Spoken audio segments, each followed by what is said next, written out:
Olá pessoal, boa noite, sejam bem-vindos aqui a mais uma live aqui do perfil da FG Clínica de Neuromodulação, Epilepsia e Cannabis Medicinal. Eu sou o Dr. Francinaldo Gomes e hoje a gente escolheu um tema bem interessante, que é um tema que o pessoal vem pedindo já tem um tempo aqui, né? São aquelas doenças neurológicas consideradas raras, ou seja, aquelas que atingem um número pequeno de pessoas, né? Mas nem por isso deixam de ser importantes. Então a gente vai falar hoje de algumas dessas doenças, existem muitas, mas a gente vai falar de algumas. E antes de começar, eu vou pedir para vocês pegarem esse aviãozinho aqui e compartilharem com as pessoas do perfil de vocês, tá bom? Então eu já estou compartilhando aqui para todos vocês, para a gente começar a nossa live hoje sobre essas doenças neurológicas raras, tá bom? Quem tiver dúvidas, quem tiver alguma pergunta, já pode tá colocando aqui, tá? Vai ser um grande prazer em responder aí para vocês, tá bom? Então, já estou mandando aqui para todo mundo. Boa noite, dona Marilena. Boa noite, dona Rosane.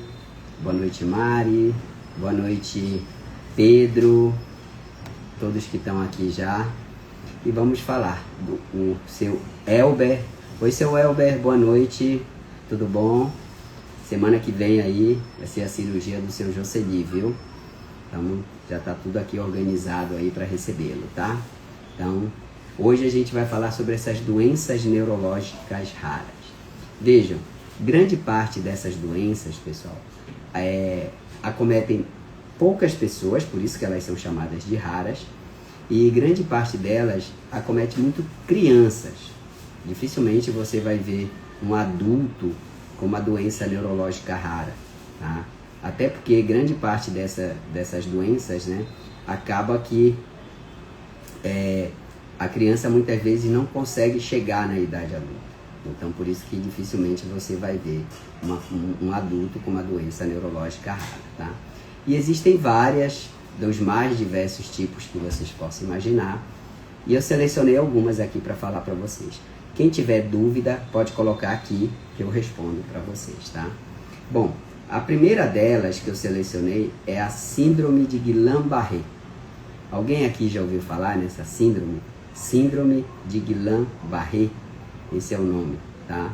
Alguém aqui já ouviu falar? Quem já escutou falar, dá um sinalzinho assim de positivo, tá? Para eu saber que vocês já estão conhecendo, tá? Então, pessoal, vejam, a síndrome de Guillain-Barré é uma doença relativamente rara, tá? Ela é uma polineuropatia, que a gente chama, e usualmente ela é de causa autoimune. O que é ser de causa autoimune? Os próprios anticorpos, que são aquelas células de defesa do nosso corpo, né? Aquelas substâncias, na verdade, produzidas pelas células de defesa, elas atacam o próprio nervo da pessoa. Oi, dona Eliette, seja bem-vinda aqui, boa noite. Dona Marilena informa que já ouviu falar da síndrome de Guillain-Barré, então, que bom, né, que alguém aqui já ouviu falar. E aí, o que acontece? Essas substâncias, né, esses anticorpos, eles atacam uma parte do nervo que é a bainha de mielina. E o que faz o nosso corpo produzir esses anticorpos? Geralmente isso acontece, pessoal, após uma infecção por um vírus. Uma infecção de garganta, uma infecção de nariz. Então, esses vírus, todas as vezes que um vírus invade o nosso organismo, olha, a dona Marília Puti, obrigado, seja bem-vinda. A dona Poliana está aqui também, obrigado também. Então, vejam o que acontece. Quando o nosso corpo enfrenta uma infecção por um vírus, ele produz anticorpos para combater esses vírus, certo? Produz anticorpos. E muitas vezes esses anticorpos, eles reconhecem partes do nosso corpo como se fosse o vírus, sabe? Então cria o que a gente chama de mimetismo, tá? Esse é o nome que a gente dá. Mimetismo molecular. O que é o mimetismo? É como se uma parte do nosso corpo fosse reconhecida pelo nosso sistema de defesa como sendo agressora, porque ela é parecida do ponto de vista de moléculas, ela é parecida com as moléculas de um vírus, por exemplo. Então imagina, o vírus invade o corpo, começa a causar infecção dele, aí o organismo prepara uma defesa para combater esse vírus, só que os soldados de defesa reconhecem partes do nosso corpo como sendo vírus também e passam a atacar essas partes do nosso corpo. Então, seu João Holanda, boa noite, obrigado. A dona Marília está dando boa noite também. O Luan está aqui, boa noite, Luan. Valéria Holanda também, boa noite, Valéria, seja bem-vinda. E aí, pessoal, o que acontece? Após a infecção, às vezes até dias após, às vezes a pessoa já até sarou, né, da infecção, ela começa a perder a força nas pernas e começa a sentir a perna dormente, tá? E aí o que isso vai subindo, vai meio que subindo, começa pelos pés, depois vem para a perna, depois vem para a coxa e vai subindo, podendo chegar até a parte da musculatura da respiração. E aí a pessoa então vai perdendo essa força e ela vai ter dificuldade para se movimentar e muitas vezes até para respirar, necessitando daquele aparelho, né, de intubação. Não sei se alguém aqui já teve a oportunidade de ver alguém com síndrome de Guillain-Barré. A pessoa fica totalmente incapacitada de se mexer, né, nas partes do corpo que estão, digamos assim, acometidas, tá? E aí, como é que é feito o diagnóstico, né? O diagnóstico é feito pelos sintomas que a pessoa tem, ela teve um relato da infecção viral e depois de alguns dias começou a ter a fraqueza e a perda de sensibilidade nas pernas, subindo, né? Vem das pernas para cima. E alguns anticorpos que se pesquisa no sangue e às vezes no líquido cefalorraquidiano da pessoa para poder fazer o diagnóstico. E o tratamento ele é feito com determinados medicamentos e às vezes até com a plasmaferese, que é a limpeza, digamos assim, desses anticorpos aí da corrente sanguínea da pessoa, tá? E também com suporte, né? A fisioterapia, a fisioterapia respiratória, a fisioterapia motora, enfim, que ajuda a pessoa a se recuperar. Em geral, depois de alguns meses de tratamento, as funções vão voltando da pessoa, porque essa parte do nervo que foi afetada, ela tem a capacidade de se regenerar, né? E aí ela vai readquirindo a função que havia sido perdida, tá?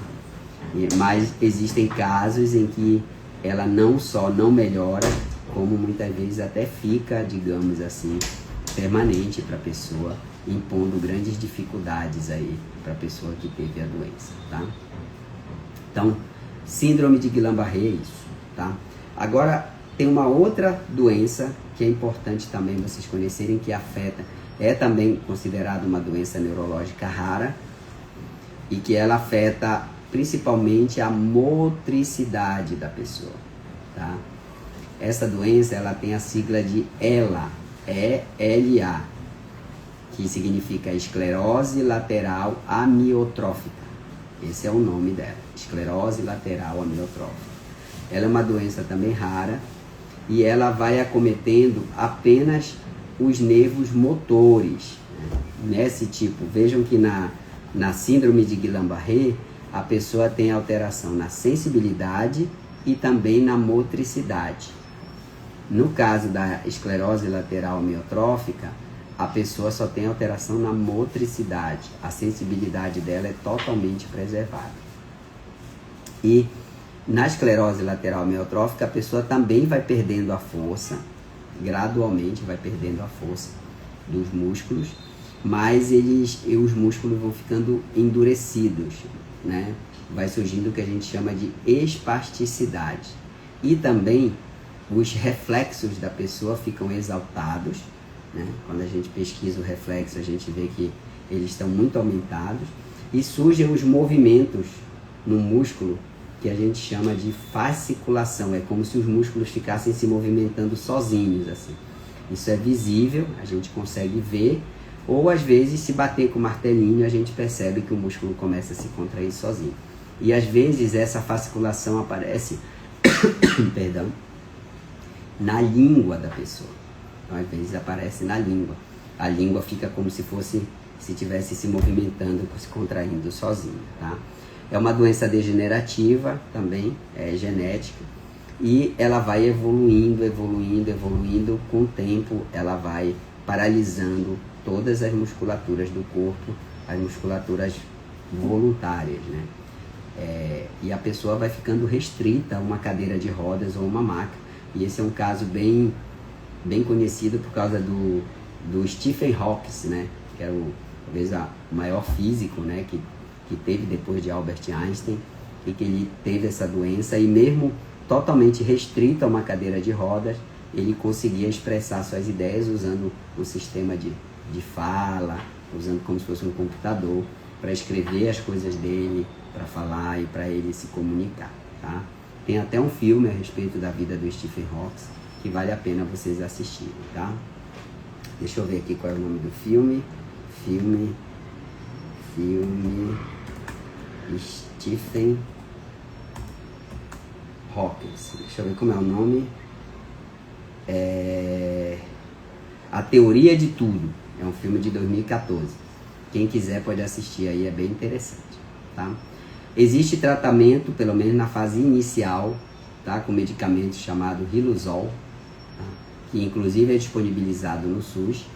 E tem outros medicamentos mais que não são disponíveis, que também pode ser usado. Mas em geral, esses medicamentos eles só fazem, digamos assim, o efeito, tá? No começo da doença, quando a doença está na fase inicial. Quando a doença já está numa fase mais avançada, o tratamento não funciona. O tratamento não traz mais nenhum tipo de ajuda, nenhum tipo de... É mais mesmo suporte, né? A fisioterapia, a terapia respiratória.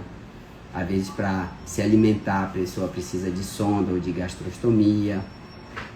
Em alguns pacientes, quando eles evoluem, que não conseguem mais respirar, às vezes tem que fazer a traqueostomia. Enfim, a doença vai consumindo aí a pessoa. Ainda não temos tratamento, né, curativo para essas doenças, tá? Alguma dúvida aí, pessoal, sobre essas doenças raras?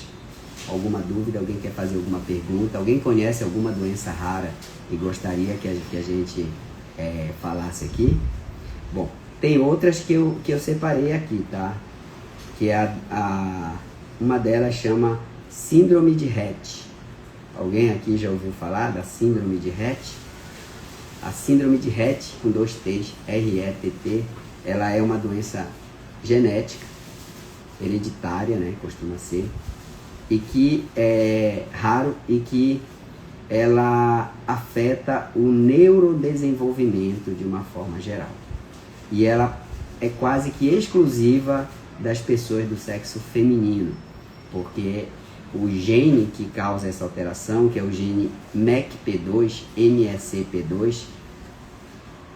ele está, usualmente ele está no cromossoma X. E lembre-se, né, ela não é uma doença que tem um caractere único, né? Então, usualmente a criança nasce normal, até por volta dos 6 a 1 ano e meio de vida, dos 6 meses a 1 ano e meio de vida. Então, é quando começam a aparecer os sintomas que se caracterizam por uma regressão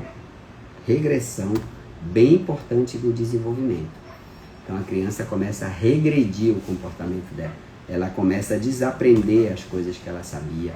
Ela começa a perder as funções. Oi, boa noite, dona Assunção. Obrigado aí. A Rosilene Damasceno começou a seguir. Obrigado, Rosilene. Pessoal, quem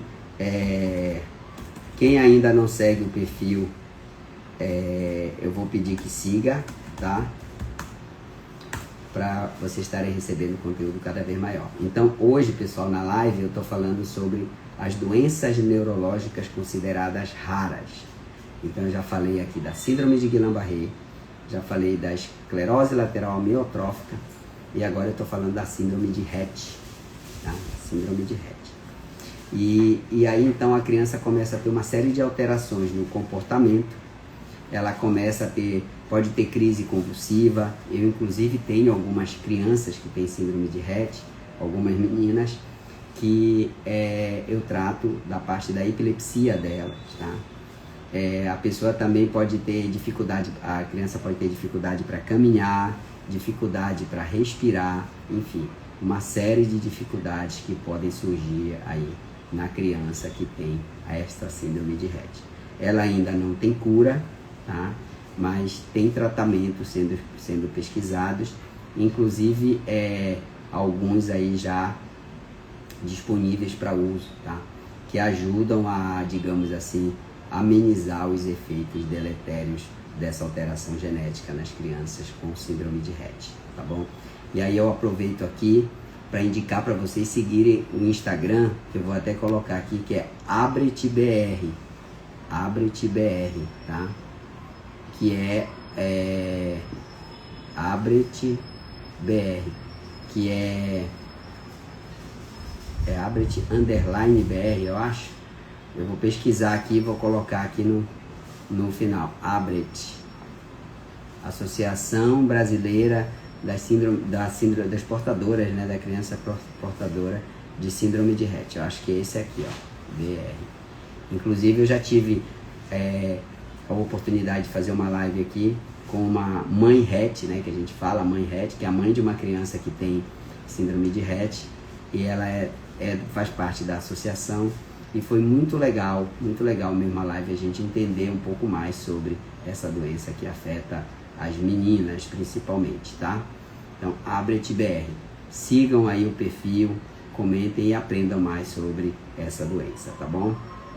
O Paulo Vanderlei tá aqui. Oi, Paulo, obrigado. A Dona Maria Lúcia também tá aqui, obrigado. O Edir Carlos tá aqui, a Elvira tá aqui também, obrigado.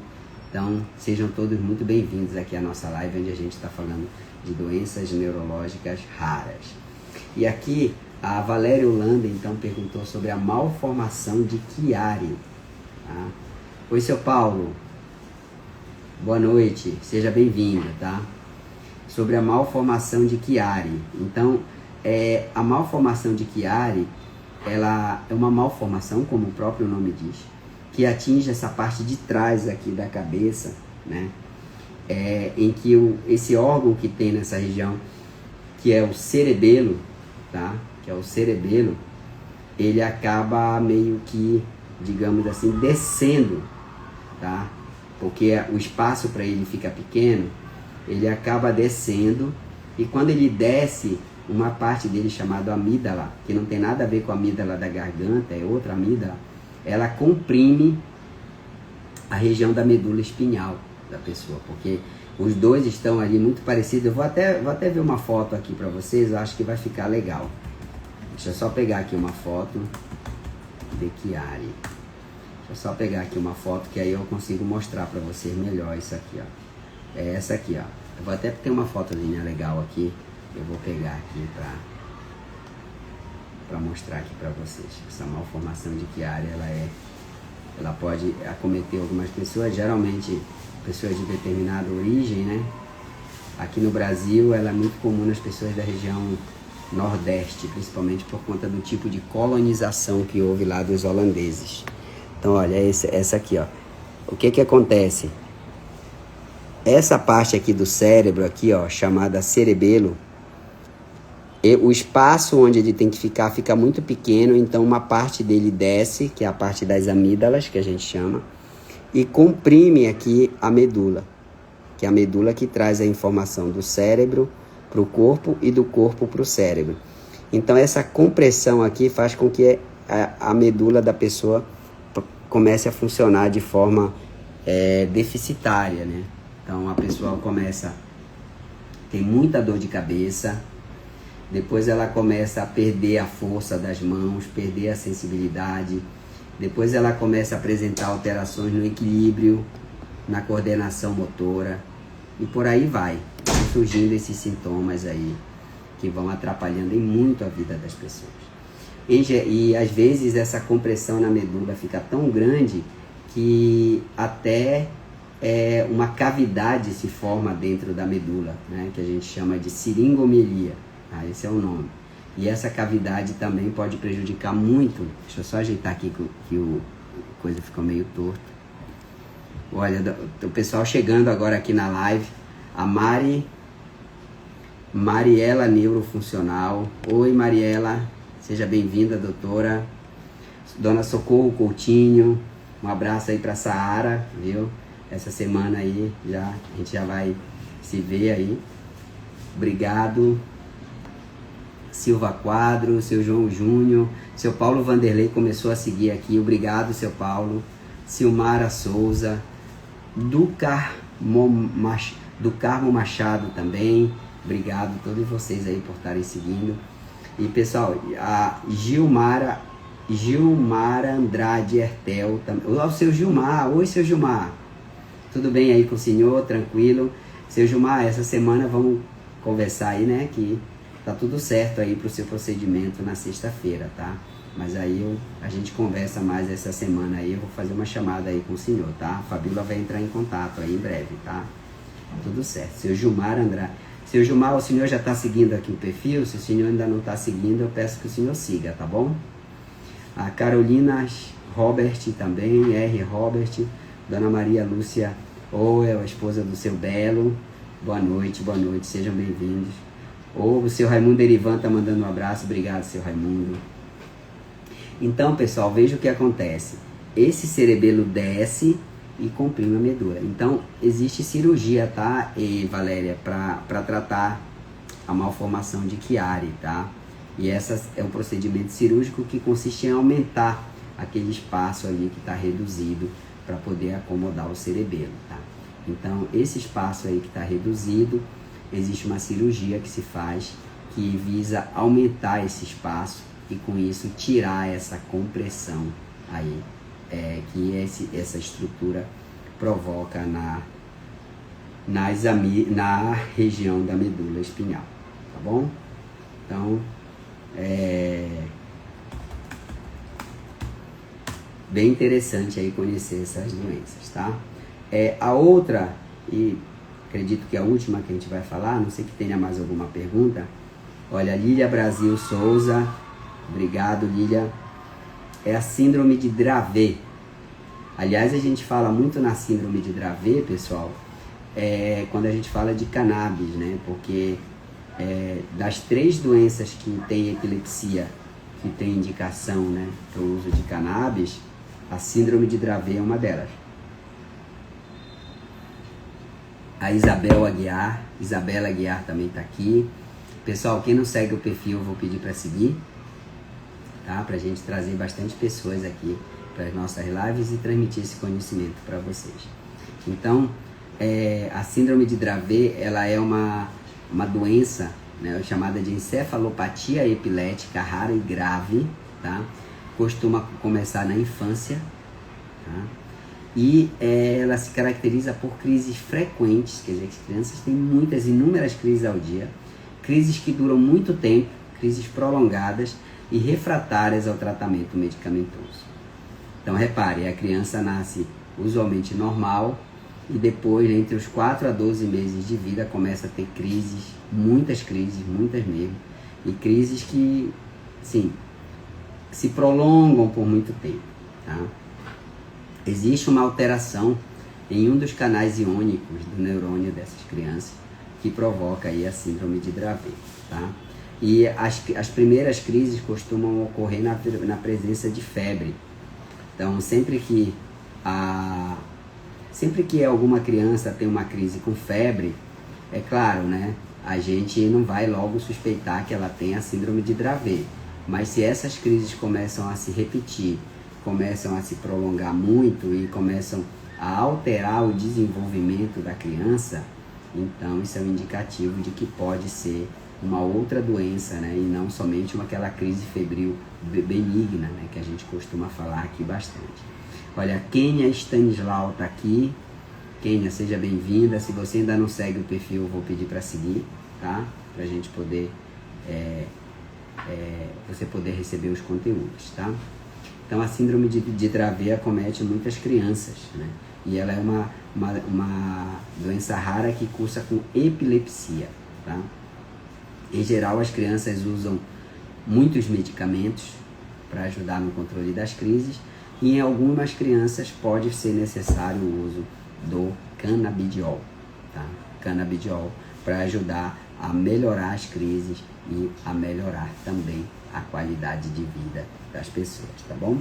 E associado às crises surgem problemas de memória, problemas de locomoção, né? Problemas de relacionamento, transtorno psiquiátrico, atraso do desenvolvimento, enfim, várias situações podem acompanhar aí a criança com a síndrome de Dravet.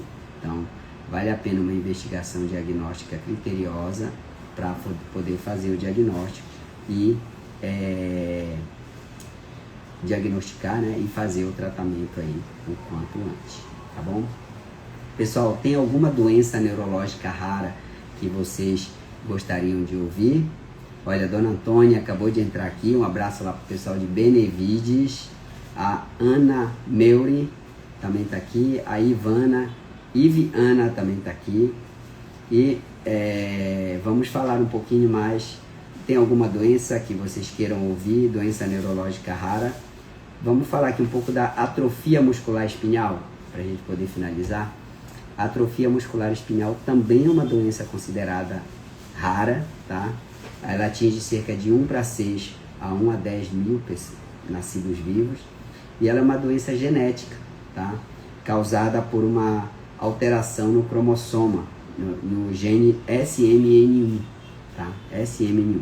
A epilepsia refratária é uma doença degenerativa? Então, Dona Marilena, excelente pergunta a sua. A gente sabe que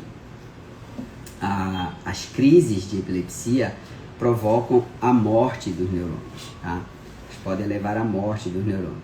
E que essa morte dos neurônios pode levar a pessoa a ter sintoma, como por exemplo, de uma doença degenerativa, né? Esquecimento, problemas emocionais, problemas de sono, enfim. Mas a epilepsia refratária não é considerada degenerativa, porque as doenças degenerativas são aquelas que elas progridem independentemente de qualquer atitude que a gente tome, né? Porque elas, na grande maioria das vezes, elas estão relacionadas a problemas genéticos hereditários, né? Então elas vão se associando a essas alterações, de tal forma que a gente não tem como pará-las, tá? Não há como parar, não tem como a gente parar essas doenças degenerativas. Pelo menos ainda não se tem. Já a epilepsia refratária, Dona Marilene, é possível a gente, por exemplo, às vezes com cirurgia, com tratamento à base de cannabis e outras, às vezes a gente consegue que elas melhorem, né? Ou até frear, né, a progressão delas, tá? Então, em resumo, apesar de ela poder provocar sintomas de uma doença degenerativa, a epilepsia não é considerada uma doença degenerativa em si, tá bom? Então a gente está falando sobre a atrofia muscular espinhal. Então as pessoas os neurônios motores vão morrendo e a pessoa vai perdendo principalmente a capacidade de movimento. E aí o resultado é que a pessoa vai perdendo a força nos braços, nas pernas, vai aumentando aí conforme o tempo vai passando, tá? Existem algumas terapias que podem ser utilizadas para as pessoas que sofrem com atrofia muscular espinhal, mas em geral os resultados costumam não ser tão satisfatórios assim, mas são terapias que podem ser utilizadas, tá? Geralmente terapias genéticas e terapias moduladoras, tá? O diagnóstico é feito por meio da análise genética e aí a partir daí então é feito o tratamento. O seu Edir colocou aqui: muito obrigado, doutor, pela excelente explanação a respeito dessas doenças. Existem ainda muitas outras doenças raras, como a síndrome de Chaff-Young, adrenoleucodistrofia, tá? Outras atrofias musculares. Existem várias doenças que podem acometer crianças, como eu falei aqui na grande maioria. Carolina Robert, pode tomar algum suplemento para melhorar a memória, fraqueza, quem tem epilepsia do lobo temporal? Então, dona Carolina, o tratamento clássico da epilepsia do lobo temporal, ele é com base no medicamento e depois em cirurgia, tá? Principalmente se a causa for a esclerose mesial temporal. Os suplementos que se toma para a memória, eles praticamente, até onde a gente sabe, não tem um efeito. Isso não quer dizer que eles não possam ser tomados, mas lembre-se que é uma doença estrutural. Ou seja, o problema não é a falta do suplemento, o problema é que a estrutura da memória, que é o hipocampo, ela está comprometida pela doença. Por isso que a pessoa, então, acaba tendo dificuldade de memória, problemas emocionais, depressão, ansiedade e outras situações, além da epilepsia, claro, tá? Então, assim, a resposta é: pode tomar sim, sem dúvida nenhuma, que você pode tomar. Porém, não espere que isso vá melhorar a sua memória, né? A memória, ela vai ser melhorada quando for feito o tratamento aí da epilepsia, tá bom? A dona Paula Marcilani entrou, obrigado, dona Paula. A Nalva também entrou. Bom, pessoal, eram essas as doenças raras que eu separei pra gente falar hoje. Como eu falei, existem muitas outras, mas aí teria que ser uma outra live pra gente falar mais dela, tá? Mas a gente tem que ficar sempre atento, porque o fato delas serem raras não quer dizer que elas não sejam importantes. E tem muita pesquisa sendo feita, tem muitos medicamentos sendo desenvolvidos para essas doenças, e a gente espera que logo eles estejam disponíveis aí no mercado para poder ajudar as pessoas, tá bom? Para quem não viu a live vai ficar gravada aqui no perfil, e depois ela vai lá aqui no perfil no Instagram, e depois ela vai lá pro canal no YouTube. Peço que comentem, compartilhem aqui, tá? E deixa eu ler a mensagem da Ivana. Parabéns pelo trabalho maravilhoso. Vou agendar uma consulta para o Vic. Depois da cirurgia consegui bom resultado até aqui, mas ontem voltou a não dormir. Ok. Dona Ivana, pode marcar aqui, tá bom? Pode marcar. É só entrar em contato aqui no direct, que a nossa equipe atende aí a senhora para a gente poder estar avaliando o Vic, tá bom? A Ana Melry perguntou aqui: doutor, minha mãe tem Alzheimer e percebi que os braços dela estão atrofiando. O que devo fazer? Tá? Então, dona Ana Melry, precisa, assim, o ideal é que ela seja avaliada, né, por um neurologista, porque Alzheimer não causa atrofia nos braços. Se o braço dela está atrofiando, usualmente pode ser algum problema na coluna, tá? Na coluna, ou no nervo.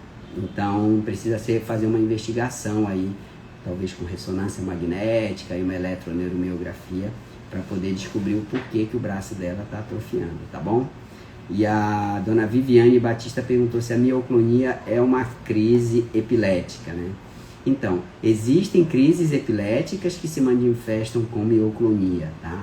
Com mioclonia. Por exemplo, a epilepsia mioclônica juvenil e outras crises. Mas a mioclonia não necessariamente é uma crise epilética. Tanto não é, dona Viviane, que o soluço, quem aqui nunca teve soluço, né? O soluço é uma mioclonia, tá? Mas ele não é uma crise epilética, tá? Então, existem epilepsias que se manifestam por crises mioclônicas, mas nem toda mioclonia é uma crise.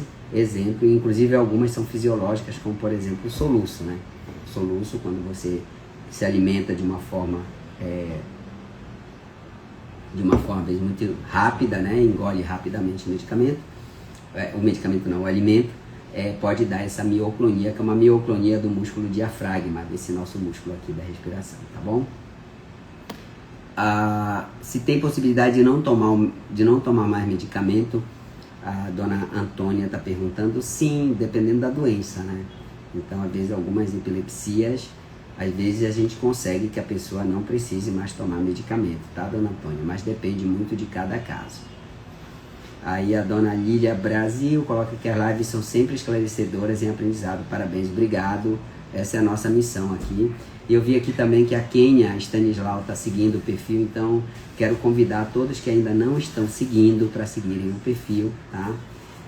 Vou finalizar aqui com a mensagem de que as doenças neurológicas raras, não é porque elas são raras que elas não são importantes. Tanto os pacientes quanto os médicos devem conhecer, porque eventualmente pode acontecer algum caso na família ou algum paciente no consultório que tenha uma ou mais dessas doenças, né, que tem, e aí precisa estar atento para elas, tá bom? Pessoal, quero agradecer a presença de todos vocês aqui hoje, agradecer todas as perguntas que foram feitas, as participações. Tem várias caixinhas de perguntas lá nos stories, então vão lá nos stories para poderem perguntar lá. Eu estou respondendo por lá também, algumas perguntas eu respondi aqui e estou respondendo outras por lá, tá bom? Muito obrigado pela atenção de vocês, fiquem com Deus e até a nossa próxima live na terça-feira que vem. Vai ser uma live imperdível, viu, pessoal? Eu já vou, fiquem um pouquinho mais aqui, tá?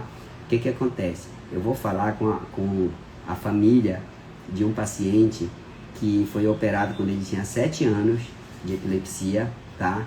E foram 2 cirurgias que ele fez e ele cresceu e ele me encontrou em São Paulo agora, na sexta-feira, que ele já está com 19 anos.